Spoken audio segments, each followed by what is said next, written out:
E aí galerinha do meu canal, estou aqui trazendo mais um vídeo. Dessa vez estou trazendo aqui pra você do dia do namorado e a primeira fogueira. E ó, eu já tô mostrando aqui, isso aqui eu fiz pro dia dos namorados. Aqui eu fiz um coração grande, um coração pequeno e outro coração pequeno. Aqui tem a roupa pro dia do namorado da mulher, vermelha do homem. Agora vamos pro da fogueira. Esse vídeo não vai ser muito grande não. É só mostrando um jeito. Olha, da fogueira aqui, gente. Deixa eu acabar com esse clipe aqui.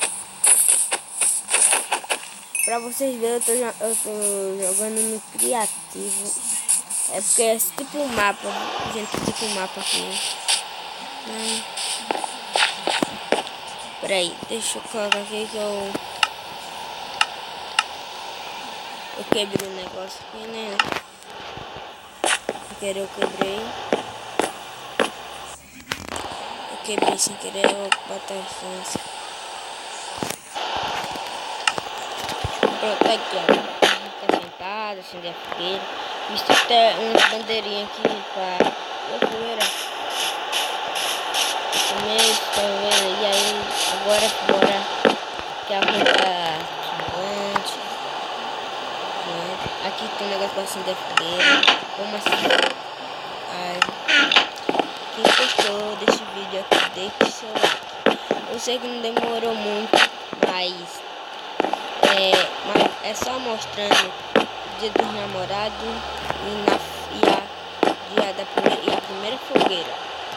Então, se inscreva no canal, deixa o like e deixa aí, assina o sininho. E deixa aí no comentário quem gostou dessa parte de São João e quem vai querer que eu faça as outras fogueiras.